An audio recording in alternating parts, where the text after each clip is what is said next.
అందరు బాగున్నారా?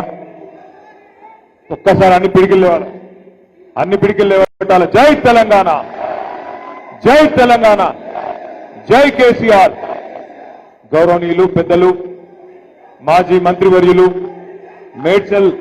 మేడ్చల్ నియోజకవర్గ శాసనసభ్యులు, మీ అందరి అభిమాన నాయకులు శ్రీ చామకూర మల్లారెడ్డి గారు, మాస్ మల్లన్న గారు, గౌరవ జిల్లా పార్టీ అధ్యక్షులు సోదరుడు శాసన మండలి సభ్యుడు శ్రీ శంబిపూర్ రాజు గారు, గౌరవనీయులు పెద్దలు మల్కాజ్గిరి పార్లమెంట్ నుండి మన పార్టీ అభ్యర్థిగా పోటీ చేసిన గౌరవ శ్రీ రాగిడి లక్ష్మారెడ్డి గారు, గౌరవనీయులు భువనగిరి పార్లమెంట్ నుంచి మన పార్టీ అభ్యర్థిగా పోటీ చేసిన పెద్దలు శ్రీ క్యామా మల్లేష్ గారు, సోదరుడు పీర్జాదిగూడ మాజీ మేయర్ శ్రీ జక్కా వెంకటరెడ్డి గారు, జవహర్ నగర్ మాజీ మేయర్ సోదరి కావ్య గారు, బోడుప్పల్ మాజీ మేయర్ సోదరుడు బుచ్చిరెడ్డి గారు, సోదరుడు సంజీవ్ రెడ్డి గారు, ఇంకా వేదికపై ఆసీనులైన గౌరవనీయులైన మున్సిపల్ చైర్మన్లు, మాజీ చైర్మన్లు, వివిధ మండలాల పార్టీ అధ్యక్షులు, ఇప్పటిదాకా మాట్లాడిన మా సోదరి నిర్మలమ్మ గారు, అదేవిధంగా ఈరోజు పార్టీలో చేరుతున్న గౌరవనీయులు శ్రీ పోచన్న గారు, అట్లాగే సోదరుడు మధుకర్ గారు, వారితో పాటు ఈరోజు పార్టీలో చేరుతున్న పెద్ద ఎత్తున చేరుతున్న వారందరికీ ఒకసారి గట్టిగా చప్పట్లతో స్వాగతం చెప్పాలని చెప్పి కోరుతాను. మీ పీర్జాది కూడా కార్పొరేటర్లు, గౌరవ కార్పొరేటర్లందరికీ, వేదిక మీద కూర్చున్న తమ్ముళ్ళందరికీ పేరు పేరున హృదయపూర్వకంగా నమస్కారం. ఈరోజు ఘనంగా ఏర్పాటు చేసినందుకు ప్రత్యేకంగా పీర్జాది కూడా నాయకులందరికీ పేరు పేరున ధన్యవాదాలు. అందరూ మీరు అన్ని గమనిస్తా ఉన్నారు. మన ప్రభుత్వం పోయి కాంగ్రెస్ ప్రభుత్వం వచ్చి సరిగ్గా 2.5 ఏళ్ళు అయితా ఉన్నది. ముఖ్యమంత్రి రేవంత్ రెడ్డి గారు, అట్లాగే ఉప ముఖ్యమంత్రి బట్టి విక్రమార్క గారు ఎన్నికలకు ముందు ఊదరగొట్టే ప్రసంగాలు చెప్పినారు. ఇష్టం వచ్చిన హామీలు ఇచ్చింది. నోటికి ఎంత వస్తే అంత, ఏది అడిగితే అది, అందరికీ అన్ని ఇస్తామని చెప్పి అడ్డం పొడుగు ఎటువడితోటి మాట్లాడింది. ఎస్సీ ఎస్టీలకు ఎస్సీ ఎస్టీ డిక్లరేషన్, బీసీలకు బీసీ డిక్లరేషన్, రైతులకు రైతు డిక్లరేషన్, మహిళలకు మహిళా డిక్లరేషన్, మళ్ళా మీదికెళ్లి ఒక 420 హామీలు, వాటి మీదకెళ్లి 6 గ్యారంటీలు అని చెప్పి డబ్బా కొట్టి 6 గ్యారంటీలు 100 రోజుల్లోనే అమలు చేస్తామని చెప్పి పెద్ద పెద్ద మాటలు చెప్పి, అడ్డం పొడుగు మాటలు చెప్పి మొత్తానికి అధికారంలోకి వచ్చింది. కానీ మీరు మేడ్చల్లో మీరు నమ్మలేదు కాంగ్రెస్ పార్టీని, హైదరాబాద్ లో ఎవరు నమ్మలేదు. ఒక్క సీటు కూడా ఓఆర్ఆర్ లోపల ఒక్క సీటు కూడా కాంగ్రెస్ పార్టీకి ఇవ్వకుండా మీరు చైతన్యాన్ని ప్రదర్శించినారు. కానీ జిల్లాలలో మన అమాయక రైతు సోదరులు, ఇంకా కొంతమంది సోదరులు రకరకాలుగా నమ్మి కాంగ్రెస్ పార్టీకి అవకాశం ఇస్తే ఇలా రేవంత్ రెడ్డి గారు ముఖ్యమంత్రి పదవిలో కూర్చున్నారు. ఏమన్నారు వాళ్ళు ఎలక్షన్లకు ముందు? 100 రోజుల్లో 6 గ్యారంటీలు అమలు చేస్తాం, 2000 పెన్షన్ 4000 చేస్తాం, 100 రోజుల్లోనే చేస్తాం, అత్తకు 4000 ఇస్తాం, కోడలకు 2,500 ఇస్తాం, మహాలక్ష్మి పథకం పెట్టి నెలకు 2,500 చొప్పున ఈ రాష్ట్రంలో ఉండే 1,68,00,000 మంది ఆడపిల్లలకి డబ్బులు ఇస్తాం. లగ్గం చేసుకుంటే కేసీఆర్ ₹1,00,000 ఇస్తుండు, మేము తులం బంగారం ఇస్తాం. చదువుకుంటే ఆడపిల్లలకు స్కూటీలు ఇస్తాం. 10వ తరగతి పాస్ అయితే 10,000 నెలకు, 12వ తరగతి పాస్ అయితే 15,000, డిగ్రీ పాస్ అయితే 25,000, పీజీ చేస్తే 1,00,000, పిహెచ్డి చేస్తే 5 లక్షలు. ఇట్లా ఆషాఢం సేల్ లెక్క ఇష్టం వచ్చిన బంపర్ ఆఫర్లు ఇచ్చుకుంటా తిరిగింది. ఇష్టం వచ్చినట్టు మాట్లాడి ఓట్లు వేయించుకున్నారు. ఇవాళ ముఖ్యమంత్రి గారిని అడిగితే, ఏమయ్యా ముఖ్యమంత్రి గారు, మరి 100 రోజుల్లోనే 6 గ్యారంటీలు అంటివి, ఇన్ని మాటలు చెప్తీవి కదా, 2,000 పెన్షన్ ఎక్కడ పోయింది, 15,000 రైతు భరోసా ఎక్కడ పోయింది, మహిళలకు చెప్పిన 2,500 ఎక్కడ పోయింది, తులం బంగారం ఎక్కడ పోయింది, స్కూటీలు ఎక్కడ పోయినాయి, విద్యా భరోసా కార్డులు ఎక్కడ పోయినాయి, ఇంకా నువ్వు చెప్పిన మిగతా డిక్లరేషన్లు హామీలు ఎక్కడ పోయినాయి ముఖ్యమంత్రి గారు అంటే, ఆయన చెప్తున్నాడు నిన్నగాక మొన్న ఆదిలాబాద్ లో ఒక ముఖ్యమంత్రి నోట్లకెళ్ళి మాట్లాడకూడని మాట. ఏమంటాడు? ఎంత కండలు తిరిగిన వస్తాదైనా, ఎంత కండలు తిరిగిన పహల్వానైనా 3 నెలల పిల్లలు ఉట్టియలేడు కదా అంటాడు ముఖ్యమంత్రి గారు. నేను అడుగుతున్నా, అయ్యా ముఖ్యమంత్రి గారు, 3 నెలల పిల్లలు ఉట్టరని మా అందరికి ఎరికే, మా అందరికీ తెలుసు, మనిషి అనేటువంటి అందరికీ తెలుసు. కానీ నీ గవర్నమెంట్ వచ్చి 30 నెలలైంది. సరే 3 నెలల్లో పిల్లలు పుట్టారు మాకు తెలుసు, కానీ 30 నెలల్లో పిల్లలు పుట్టకపోతే మరి ఏమనాలే, నిన్ను ఏమని పిలవాలని నేను అడుగుతున్నా. 30 నెలలైంది కదా, 100 రోజులు అంటివి కదా, 6 గ్యారంటీలను అడ్డప్పుడు మాట్లాడుతీవి కదా, మరి 30 నెలలు దగ్గర పడ్డది, ఇప్పటి వరకు అత్తలేదు పత్తలేదు. గట్టిగా మాట్లాడినావు అనుకో ఒక కేసు పెడతా అంటాడు, ఇంకొద్దిగా గట్టిగా మాట్లాడినావు అనుకో నీ లాగుల తొండలు ఇడిచి పెడతా అంటాడు. ఈ బగ్గడు మాటలు తప్ప, చిల్లర మాటలు తప్ప ఒక్కటంటే ఒక్కటి మంచి పని చేయలేదు. ఇప్పుడే మల్లారెడ్డి గారు చెప్తా ఉన్నారు, సోదరుడు జక్క వెంకరెడ్డి గారు చెప్తున్నారు, మన ప్రభుత్వం ఉన్నప్పుడు గరీబులను కడుపులో పెట్టుకొని చూసుకున్నాం. మన ప్రభుత్వం ఉన్నప్పుడు ఎవరైనా తెలిసో తెలియకనో ఆడనో ఈడనో గవర్నమెంట్ జాగాలు ఇల్లు కట్టుకుంటే వాళ్లకు అవకాశం ఇచ్చి వాళ్లకు ఆనాడు పట్టాలు ఇచ్చినాం. జీవో నంబర్ 59 కింద, జీవో నంబర్ 58 కింద 2,50,000 మందికి, ఒకరికిద్దరికి కాదు 2,50,000 మందికి పట్టాలు ఇచ్చింది కేసీఆర్ ప్రభుత్వం. 2,50,000 మందికి. అట్లాగే హైదరాబాద్ మహానగరంలో 1,00,000 డబుల్ బెడ్రూమ్ ఇల్లు కట్టుకున్నాం. ఇట్లా మనం మంచి పనులు చేసుకుంటూ పోయినాం. 200 పెన్షన్ను 2,000 చేసుకున్నాం. ఆడపిల్ల పెళ్లి చేసుకుంటే కళ్యాణ లక్ష్మి పేరు మీద ఒక మేనమామలాగా 15 లక్షల మంది ఆడపిల్లలకి 1,116 రూపాయలు కేసీఆర్ గారు పెట్టిండు.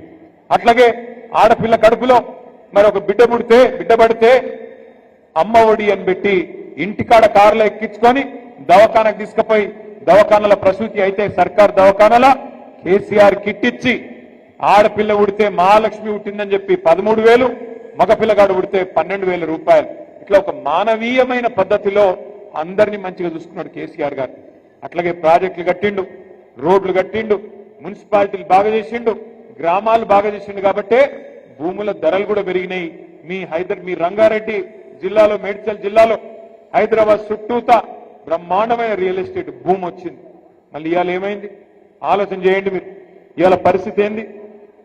పూర్తి స్థాయిలో రియల్ ఎస్టేట్ డామ్ అన్నది. పైసలు లేవు మార్కెట్లో ఇవాళ దగ్గర. వీళ్ళు ఇండ్లు కట్టుడు కాదు, కూలగొట్టుడే ఉన్నది. హైదరాబాద్ లో ఒక్క ఇల్లు మంజూరు చేయలే కొత్తది, కానీ కొన్ని వేల ఇండ్లు బుల్డోజర్లు పెట్టి కూలగొడతా ఉన్నాడు రేవంత్ రెడ్డి. చూస్తా ఉన్నారు మీరు. ఒకరోజు అమీన్పూర్ లో, ఇంకొక రోజు కుకట్పల్లిలో, ఇంకొక రోజు ఇక్కడ సాయి ప్రియ లేఅవుట్ లో, ఫిర్జాదిగూడలో, ఎక్కడో దగ్గర బుల్డోజర్ పెట్టుడు, గరీబోళ్ళ ఇండ్లు కూలగొట్టుడు తప్ప ఒక్క మంచి పనన్నా చేసిండా? దయచేసి ఆలోచన చేయండి. ఇక్కడికి వచ్చిన మిత్రులను, ఈరోజు పార్టీలో చేరుతున్న మిత్రులను నేను ఒక్కటి కోరుతా ఉన్నా. మనం ఇవాళ కొట్లాడుతున్నది అధికారం కోసం కాదు. మనం కొట్లాడుతున్నది మన కొత్తగా ఏం కాదు అధికారం.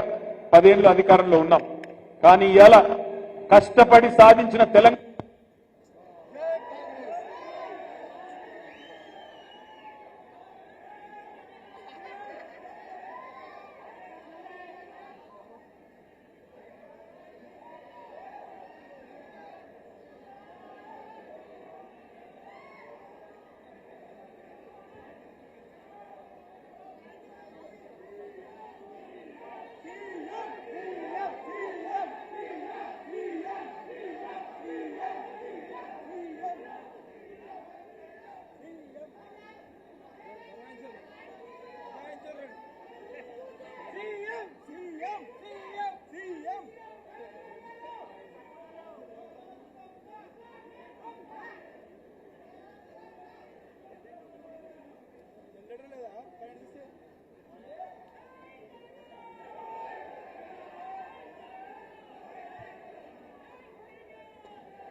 ఇట్లున్నది.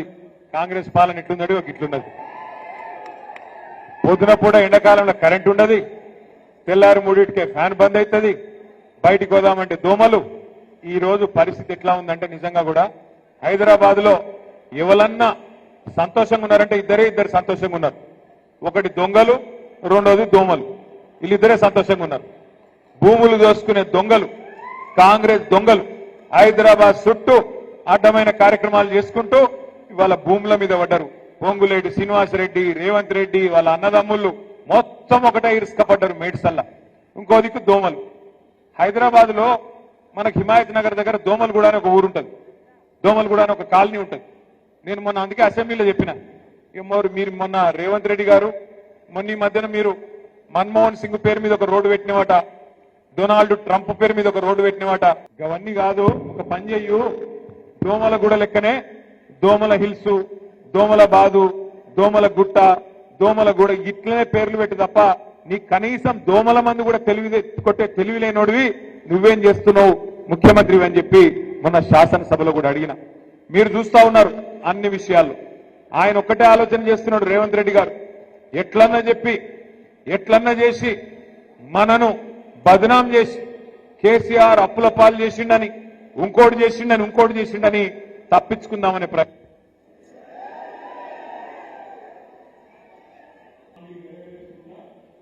ఆలోచనలు ఉన్నారు. కానీ వదిలిపెట్టే సమస్య లేదు. వాళ్ళు ఇచ్చిన 420 హామీలు అమలయ్యేదాకా, వాళ్ళ 420 పార్టీని గద్దె దించేదాకా వదిలిపెట్టకుండా కొట్లాడదామనే మాట గట్టిగా మీ అందరికీ నేను మళ్ళొక్కసారి విజ్ఞప్తి చేస్తా ఉన్నా. ఇంకొక పార్టీని కూడా మనం కంట కనిపెట్టుకొని ఉండాలి. ఇవాళ భారతీయ జనతా పార్టీ వాళ్ళు కేంద్రంలో అధికారంలో ఉన్నారు. ఇప్పుడు నేను రాంగా చూసుకుంటూ వచ్చిన ఈ ఉప్పల్ ఫ్లైఓవర్, అది భూమి పుట్టినప్పుడు పుట్టింది, ఇంకా కడతనే ఉన్నారు. మనం హైదరాబాద్ లో 42 ఫ్లైఓవర్లు కట్టినాం, ఒక 4-5 ఏళ్లలో కట్టేసినాం. వీళ్ళు అది కేంద్ర ప్రభుత్వ ప్రాజెక్ట్, అది మేము కడతాం రాయ్యా అంటే కాదు మేమే కడతామని తీసుకున్నారు. అది నేషనల్ హైవే, జాతీయ రహదారి, మేమే సిపాయిలమని తీసుకున్నారు. ఏమైంది మరి ఈరోజు? 8 ఏళ్ళు ఏమైంది, ఇంతవరకు అతి లేదు గతి లేదు. ఉప్పల్ నుంచి నారాపల్లి వరకు కింద రోడ్లు నరకం, పైన ఫ్లైఓవర్, అది పూర్తి అయితేనే లేదు. ఈ రకంగా భారతీయ జనతా పార్టీ కూడా ప్రజల సమస్యలు కానీ తెలంగాణ కోసం కానీ చేసిందేమీ లేదు. ఇంకా మీదికెళ్ళి ఒక కొత్త కుట్ర కూడా తెరలేపుతున్నట్టుగా కనబడతా ఉన్నది. కొత్తగా మరొక కుట్ర కూడా చేస్తున్నది భారతీయ జనతా పార్టీ. మీరు చూసింటారు ఇవాళ పేపర్లలో సీట్లు పెరుగుతున్నాయి, అసెంబ్లీ సీట్లు, పార్లమెంట్ సీట్లు అని ఇవాళ పేపర్లో మీరు చూసే ఉంటారు. కానీ అందులో కూడా ఏదో కుట్ర జరుగుతున్నట్టుగానే కనబడతా ఉన్నది. ఎందుకంటే బయటికి ప్రధానమంత్రి మాట్లాడినప్పుడు, నిన్నగాక మొన్న కేంద్ర మంత్రి కిషన్ రెడ్డి మాట్లాడినప్పుడు 50% సీట్లు పెంచుతున్నామని చెప్పింది. అంటే 110 ఉంటే 179 అవుతుంది, 60 సీట్లు పెరుగుతాయని చెప్పింది. 17 సీట్లున్నాయి పార్లమెంట్ లో, 26 అవుతాయని చెప్పిండ్రు. కానీ బిల్లు పెట్టిండ్రు, రేపటి నుంచి పార్లమెంట్ పెట్టిండ్రు. బిల్లులో మాత్రం 50% ముచ్చట లేనే లేదు. అంటే చెప్పేదొకటి చేసేదొకటి. మీరు ఒక్క మాట యాది పెట్టుకోండి, భారతీయ జనతా పార్టీ ఎన్నటికి కూడా తెలంగాణకు మిత్రుడు కాదు. ఆనాడు 2014లో ఆంధ్రప్రదేశ్ పునర్విభజన చట్టంలోనే సీట్లు పెంచుదామనే ఆలోచన ఆ చట్టంలోనే ఉన్నది. కానీ ఆ చట్టాన్ని తుంగలో దొక్కిందే భారతీయ జనతా పార్టీ. మళ్ళీ ఈ రోజు సీట్ల పెంపు పేరు మీద మళ్ళీ కొత్త డ్రామా చేస్తూ మహిళా రిజర్వేషన్ అని చెప్పి తీసుకొస్తా ఉన్నారు. మహిళా రిజర్వేషన్ కు మేము అనుకూలమే.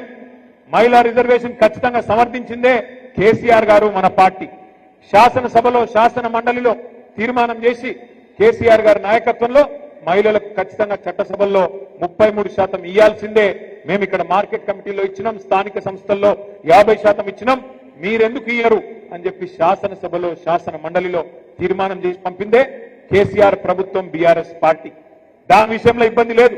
కానీ డీలిమిటేషన్ పేరు మీద దక్షిణాది రాష్ట్రాలకు, తెలంగాణకు, ఆంధ్రకు, తమిళనాడుకు, కర్ణాటకకు, కేరళకు, పాండిచ్చేరికి అన్యాయం చేస్తామంటే మాత్రం ఎట్టి పరిస్థితుల్లో ఊరుకోము. ఎట్టి పరిస్థితుల్లో బీజేపీకి సమర్థన ఇచ్చే ప్రసక్తే లేదు.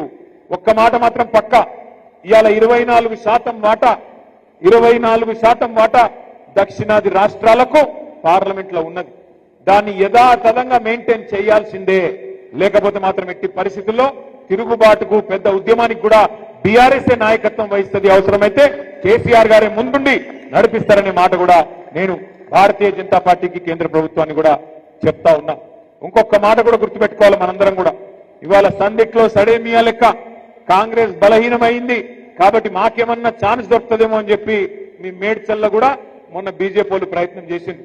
కానీ మల్లారెడ్డి గారి నాయకత్వంలో 3 మున్సిపాలిటీలుంటే బ్రహ్మాండమైన విజయం సాధించినందుకు గట్టిగా చప్పట్లతో మేడ్చల్ కార్యకర్తలకు, మల్లారెడ్డి గారికి ప్రత్యేకంగా అభినందనలు కూడా నేను తెలియజేస్తా ఉన్నా. రేపు ఇక్కడ కార్పొరేషన్ ఎలక్షన్లలో కూడా 16 చేసుకున్నా, 20 చేసుకున్నా, 25 చేసుకున్నా, ఎన్ని చేసుకున్నా గెలిచేది ఖచ్చితంగా గులాబీ జెండానే. ఖచ్చితంగా గెలిచేది మళ్ళీ కార్పొరేషన్ మీద ఎగిరేది గులాబీ జెండానే. ఎందుకంటే హైదరాబాద్ ప్రజలు విసిగిపోయి ఉన్నారు.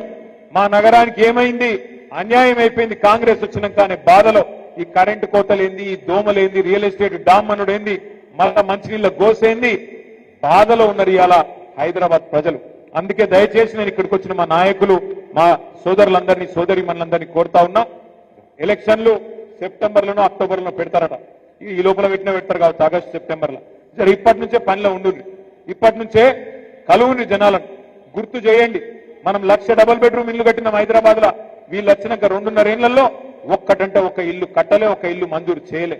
ఒక్క ఇల్లు కట్టకపోగా వేలాది ఇల్లు కూలగొట్టింది. ఈ రోజు కూడా కూలగొడుతూనే ఉన్నారు. గరీబోళ్ల వ్యతిరేక ప్రభుత్వం ఇది, బుల్డోజర్ ప్రభుత్వం ఇది. ఇట్లాంటి ప్రభుత్వాన్ని కొనసాగనిస్తే, వాళ్ళ కార్పొరేషన్లో ఓటేస్తే మీ ఇల్లే కూలగొడతాడని చెప్పాలి. నేను జూబ్లీ హిల్స్ ఎలక్షన్ లో కూడా చెప్పిన, వెంగళరావు నగర్ అని ఒక డివిజన్ ఉంటుంది, ఆడ పోయి చెప్పిన నేను, మీరు కాంగ్రెస్ కోటేస్తే మీ దగ్గరికి బుల్డోజర్లు వస్తాయని చెప్పి. ఒక 10 రోజుల కిందట వెంగళరావు నగర్ బస్తీ వాళ్ళు వచ్చారు నా దగ్గరికి, సార్ మా మీదికి బుల్డోజర్ వస్తాను సార్, మమ్మల్ని కాపాడు సార్ అని. నేను వాళ్ళకి ఒకటే చెప్పిన, కత్తి వానికి ఇస్తేవి, యుద్ధం నన్ను చేయమని పడుతుంది, ఎట్లయితుంది అని అడిగిన. ఓట్లు వానికేస్తేవి జూబ్లీ హిల్స్ ఎలక్షన్ లో, ఇప్పుడు యుద్ధం నన్ను చేయమంటున్నావు, ఆడికెళ్ళి చేయాలి. రేపు మీరు కూడా అదే అడగాలి. ఓటు మాకేయండి, మీ సమస్య పరిష్కారం మా బాధ్యత అని చెప్పండి. అట్లాగే ఇంకొక విషయం చెప్పండి అందరికీ కూడా, ఓటు అడిగేటప్పుడు ముఖ్యంగా కార్పొరేటర్ ఎన్నికల్లో 2 ఏళ్లలో మళ్ళీ తిరిగి కేసీఆర్ గారు రాబోతున్నాడు, మీకు ఇచ్చే ప్రతి మాట నిలబెట్టుకునే బాధ్యత మాది అనే మాట గట్టిగా చెప్పండి. తప్పకుండా ఇప్పటి నుంచే నిర్విరామంగా ప్రజల్లో ఉండాలని చెప్పి కూడా నేను కోరుతా ఉన్నా.